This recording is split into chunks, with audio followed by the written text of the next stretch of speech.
Shalom à tous, bien-aimés, frères et sœurs, grâce et paix sur vous au nom du Mashiach notre Adon. Bienvenue au sacerdoce du Nazir, la voix sainte. Je suis le Kohen Hanazi Nezeria, fils d'Israël biologique de la tribu de Lévi. Aujourd'hui, nous parlerons de la réincarnation, du karma et des mérites de nos ancêtres que nous pouvons recevoir.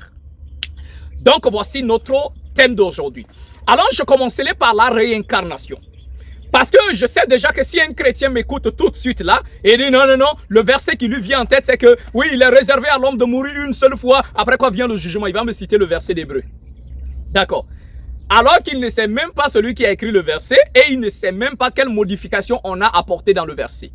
J'ai toujours dit, l'Occident a toujours voulu nous détruire et anéantir notre spiritualité. Voilà pourquoi on va donner aux personnes un livre dans lequel il y a non seulement des falsifications afin de les amener à ne pas croire à la réalité. Mais comme ils n'ont pas pu falsifier toute la parole, toutes les saintes écritures, alors nous allons aller avec vous dans la Bible bien sûr, et ainsi nous allons trouver si les enfants d'Israël, le peuple élu, israélite que nous sommes, si il y avait la notion de la réincarnation, oui ou non. Cela est très important, mes bien-aimés. Alors nous partons dans le livre de Matthieu, le chapitre 16, à partir du verset 13, je lis, lisez avec moi, vous allez comprendre. La parole nous dit, Yahusha, qui vont appeler Jésus, Yahusha arrive dans la région de Césarée de Philippe. Il demande à ses disciples, pour les gens, qui est le Fils de l'homme, c'est-à-dire pour eux, ils pensent que je suis qui? Ils lui répondirent, le il ici c'est au pluriel, ils lui répondirent, les uns disent que tu es Jean-Baptiste, d'autres disent que tu es Élie, d'autres encore disent que tu es Jérémie ou l'un des prophètes. Après le Christ va dire, et vous, qui pensez-vous que je suis? Et Pierre va donner la réponse pour dire que tu es le Mashiach, le Fils de l'Éternel vivant. Alors mes bien-aimés, dans ce passage, le Christ pose la question de savoir. Moi, je suis venu, j'ai commencé mon ministère, j'ai commencé à prêcher, mais qu'est-ce que les gens pensent de moi, le Christ? Les apôtres prennent la parole pour lui dire, parmi le peuple, d'autres pensent que, premièrement, que soit tu es Jean-Baptiste, alors que Hérode venait de couper la tête de Jean-Baptiste. D'autres pensent que tu es Élie. Élie, lui, il avait été pris au ciel. Mais comme vous le savez que le corps et le sang n'héritent pas le royaume des cieux, donc il ne pouvait pas partir avec son corps. Son corps est resté à la frontière, bien sûr. Et il y a d'autres qui pensent que tu es Jérémie. Jérémie est mort il y a longtemps. Il est mort il y a longtemps. Et après, il dit, d'autres disent encore que tu es l'un des prophètes. C'est-à-dire les prophètes qui étaient venus, ils sont morts, ils sont repartis. Et ils pensent que c'est l'un des prophètes qui est ressuscité d'entre les morts et qu'il est revenu. Alors maintenant ma question, toi chrétien ou je ne sais pas quoi, toi qui penses que on meurt une seule fois et puis c'est fini là. Comment est-ce que le peuple, les Israélites, l'ensemble du peuple croient ici à la réincarnation? Ils pensent que le Christ est une réincarnation de Jean-Baptiste qui venait d'être tué. D'autres pensent que le Christ est la réincarnation de Élie. D'autres pensent que le Christ, il est la réincarnation de Jérémie qui était mort. D'autres pensent qu'il est la réincarnation de l'un des prophètes qui était mort il y a longtemps. Ok? Alors, tu vas me dire qu'il n'y a pas la réincarnation. La réincarnation existe bel et bien. C'est bien écrit dans le passage. À moins que tu t'entêtes. Maintenant, quand le livre d'Hébreux dit, il est réservé à l'homme de mourir une seule fois, après quoi vient le jugement. Ce que vous appelez la mort, ce n'est pas de cette mort il est question. Ce que vous connaissez naturellement comme la mort, c'est un temps de repos. C'est un repos temporaire, bien sûr. C'est un repos du corps. Donc ce corps-là est fatigué. Parce qu'à cause du péché, l'âme est éternelle, l'esprit également. Et le corps que le Seigneur avait créé à Adam, ce corps-là était éternel. Tu vois? Et à cause du péché, À cause du péché, le corps est devenu faible et malade. Donc le corps ne peut plus rester longtemps. Voilà pourquoi nous changeons d'enveloppe à 3 reprises. Donc il y a la réincarnation. Ce qu'on va appeler finalement la mort, le cycle de la mort, c'est quand une personne est réincarnée à 3 reprises. Il vient, il meurt, il s'en va. Bon, ce que vous appelez la mort. Hein? Il vit peut-être 50 ans, 60 ans. Donc, il retourne pour un repos temporaire et il revient pour la deuxième vie. Il revient pour la troisième et puis le cycle est terminé.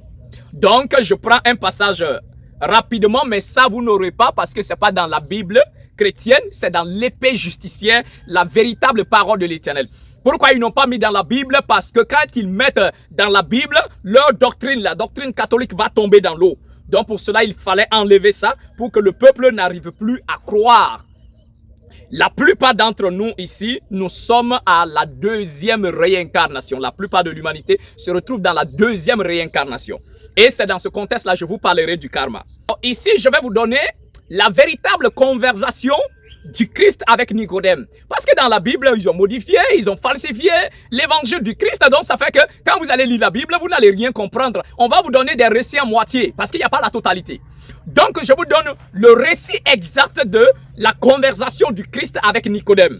Ça, c'est l'épée justicière, le chapitre 1116, à partir du verset 73. La parole nous dit, un certain rabbin, Nicodème vint trouver de nuit, par peur des Juifs, et il lui dit, il est venu rencontrer le Christ, et il lui dit, comment un homme peut-il naître de nouveau quand il est vieux? Peut-il entrer une seconde fois dans le ventre de sa mère et naître de nouveau? Yahusha lui répondit, en vérité, je vous le dis, si un homme ne naît de chair et d'esprit, il ne peut entrer dans le royaume de l'Éternel. Le vent souffle où il veut, et vous attendez le bruit, mais ne savez pas d'où il vient, ni où il va. La lumière brille de l'Orient jusqu'à l'Occident. Des ténèbres, le soleil se lève et descend dans les ténèbres. Écoutez bien, des ténèbres, le soleil se lève et descend encore dans les ténèbres. Il en est ainsi de l'homme, de siècle en siècle. Quand cela sort des ténèbres, c'est qu'il a vécu auparavant. Et quand il descend dans les ténèbres, c'est pour qu'il se repose un peu et ensuite existe à nouveau. Ainsi, à travers de nombreux changements, vous devez être rendu parfait. À travers de nombreux changements, vous devez être rendu parfait. Comme il est écrit dans le livre de Yobab, de Job. Ok? Alors, dans ce passage, le Christ, le Seigneur, enseigne la réincarnation. Et il nous dit que le but de la réincarnation, c'est que l'homme soit de plus en plus parfait. C'est-à-dire, il dit comme le soleil se lève dans les ténèbres et va se recoucher encore dans les ténèbres pour se reposer un peu. Et après, le soleil remonte encore des ténèbres encore une fois de plus. Et il dit, cela est ainsi pour l'homme. Lisez, c'est écrit. Cela est ainsi pour l'homme. De siècle en siècle, quand il sort dans les ténèbres, c'est qu'il a vécu auparavant. D'accord? Et s'il descend dans les ténèbres, c'est que c'est pour se reposer un peu. Donc, si il meurt, l'homme, ce que vous appelez la mort, c'est un repos, temporaire bien sûr, c'est un repos. Il doit aller se reposer un peu et faire le bilan de sa première vie. Et quand on fait le bilan de sa première vie, alors il y a des choses qu'il n'a pas bien faites. Donc il reviendra pour la deuxième fois afin de s'améliorer encore, afin de renettoyer son âme encore. Et une fois que sa deuxième vie est encore un peu plus parfaite, même si tout n'est pas à 100% parfait, et ainsi il reviendra pour la troisième vie pour boucler le cycle maintenant. Et si maintenant sa troisième vie, il a mal vécu, là c'est fini, alors à la fin son âme sera jetée comme un déchet dans ce que vous appelez l'enfer.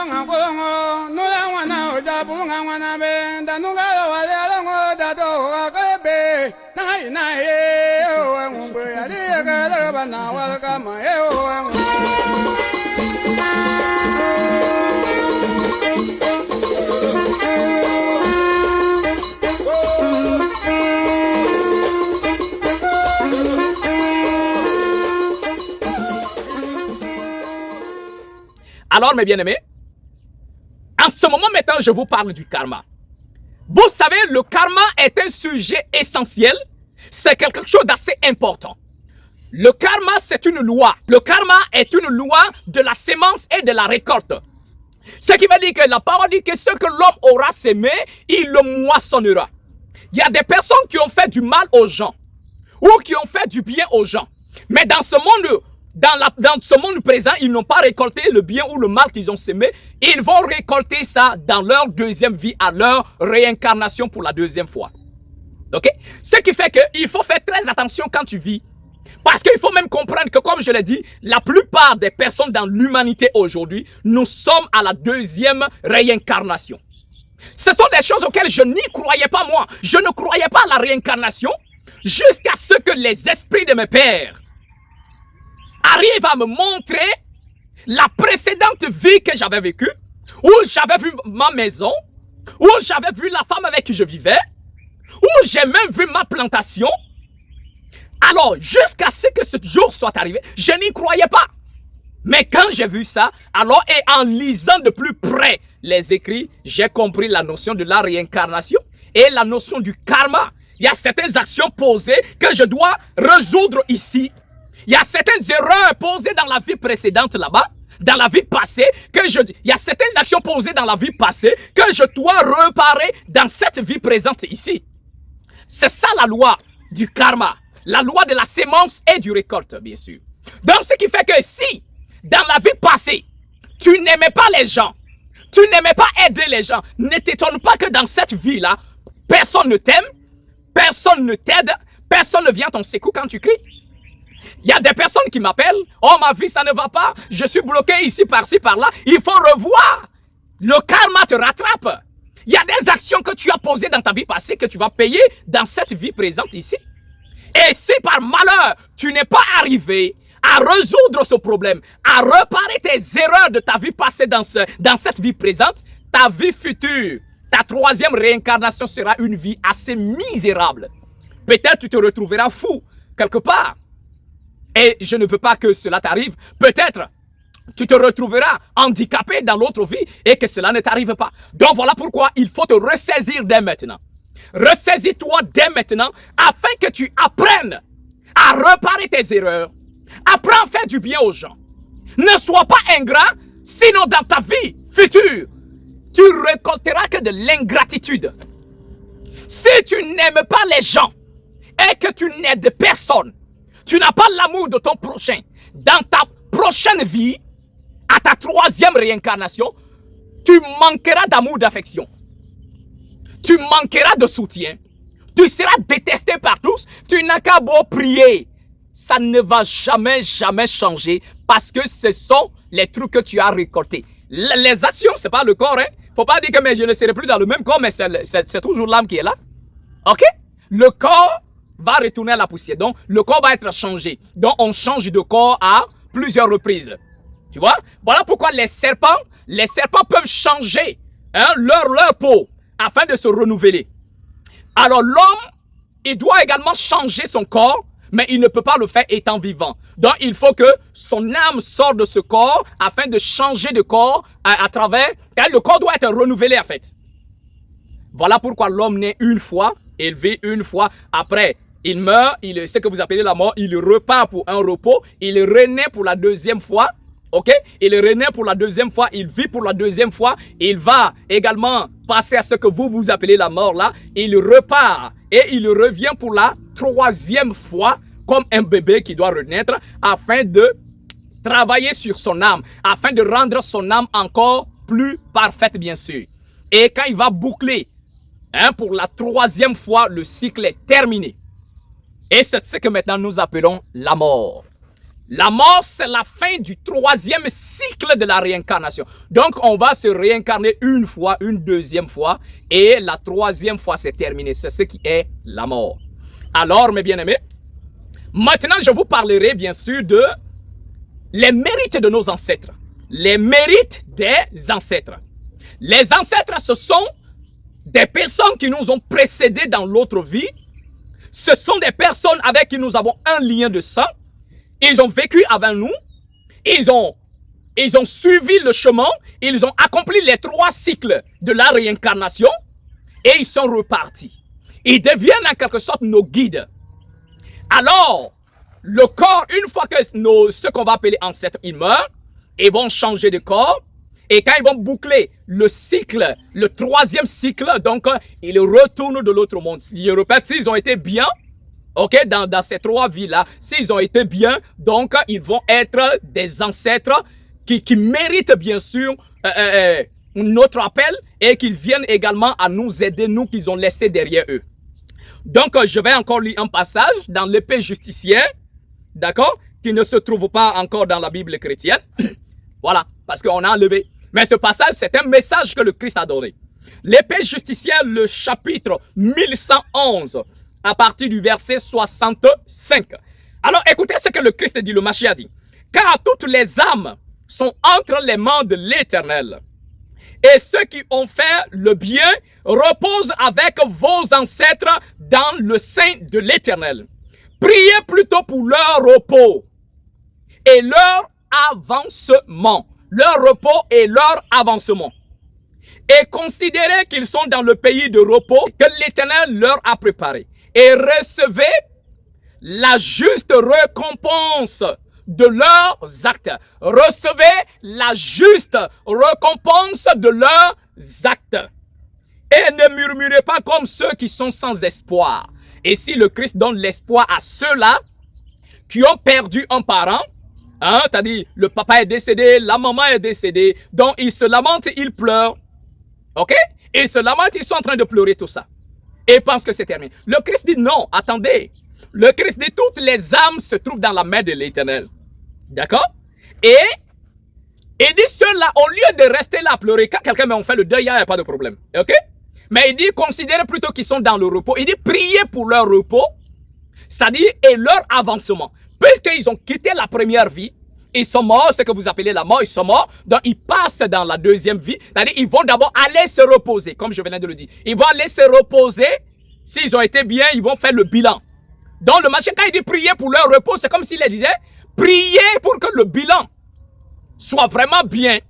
Alors, maintenant il dit priez encore pour leur avancement, à telle sorte quand ils vont revenir pour leur deuxième vie, ils puissent avancer dans la bonne direction et non pas dans la mauvaise direction. Maintenant, il dit, et en plus, recevez la juste récompense de leurs œuvres, de leurs actions. Voilà pourquoi nos pères, quand ils ont bien vécu dans cette vie présente, et même s'ils passent dans la deuxième vie, nous qui sommes dans la première vie, nous recevons leur mérite. Et ceux qui ont fini les 3 cycles et qui sont partis, donc nous qui sommes restés derrière eux, nous pouvons encore invoquer et recevoir bien sûr les mérites de leurs actions. Je vous donne un passage dans les Saintes Écritures. Abraham et Yitzhak.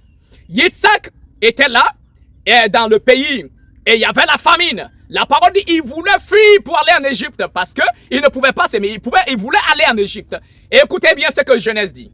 La parole dit, l'Éternel dit à Yitzhak, tu ne quitteras pas, reste dans ce pays, reste là, il faut s'aimer, et tu seras riche bien sûr.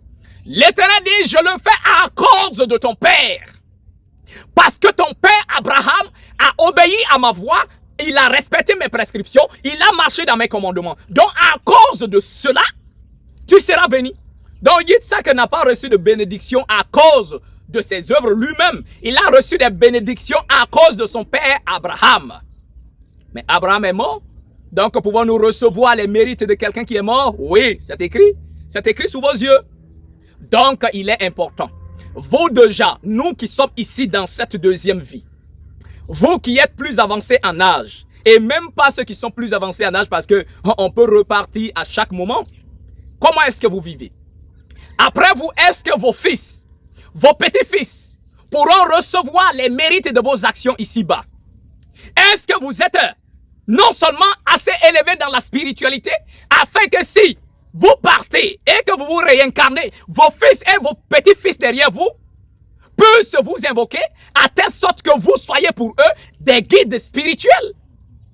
Parce que c'est une notion comme d'initiation.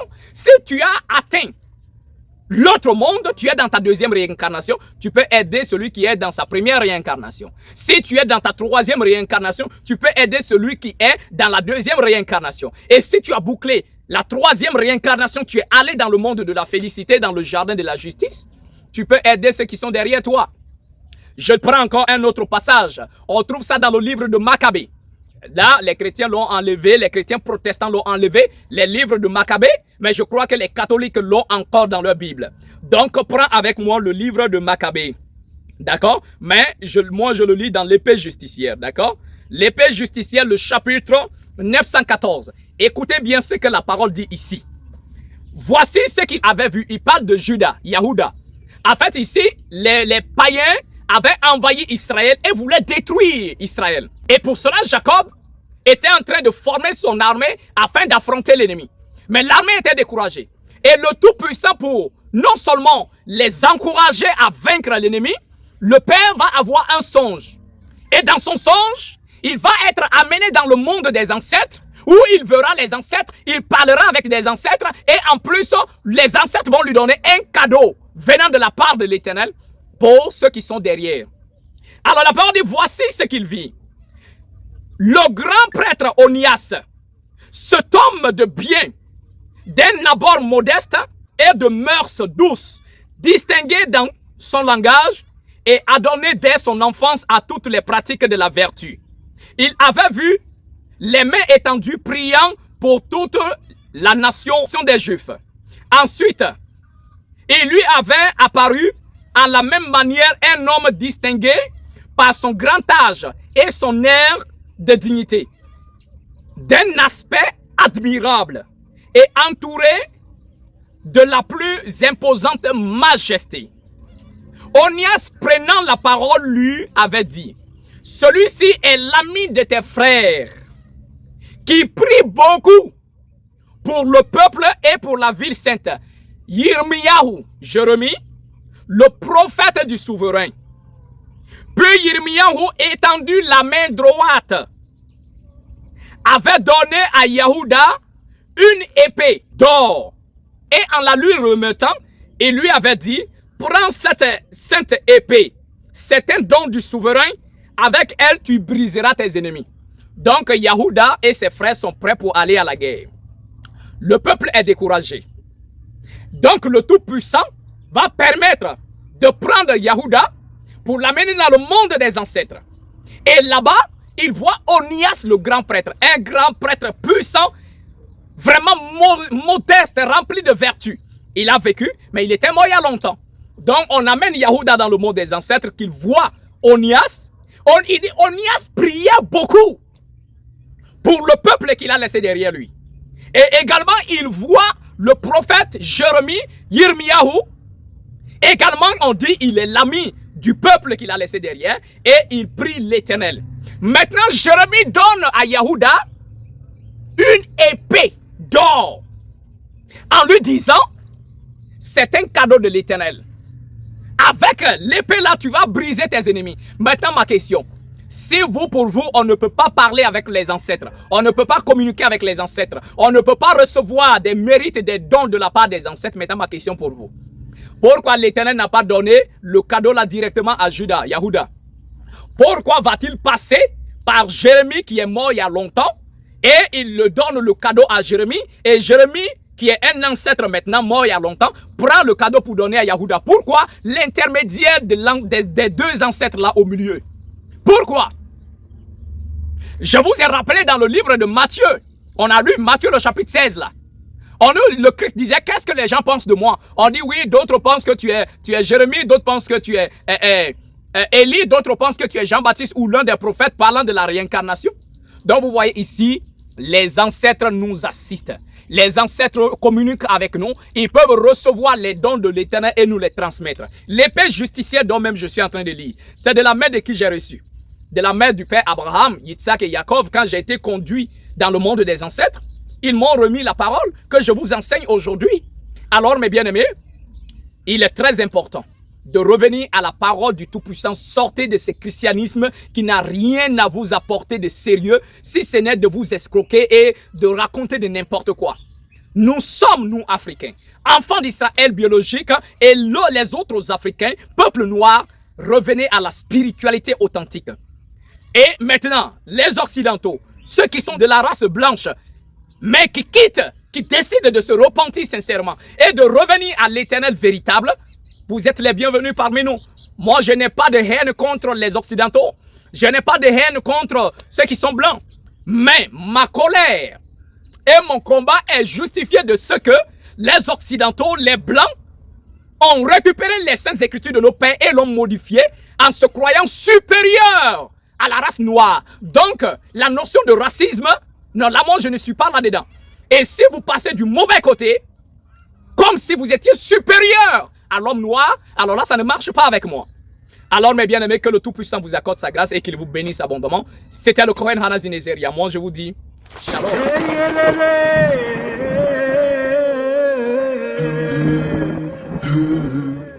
Ooh.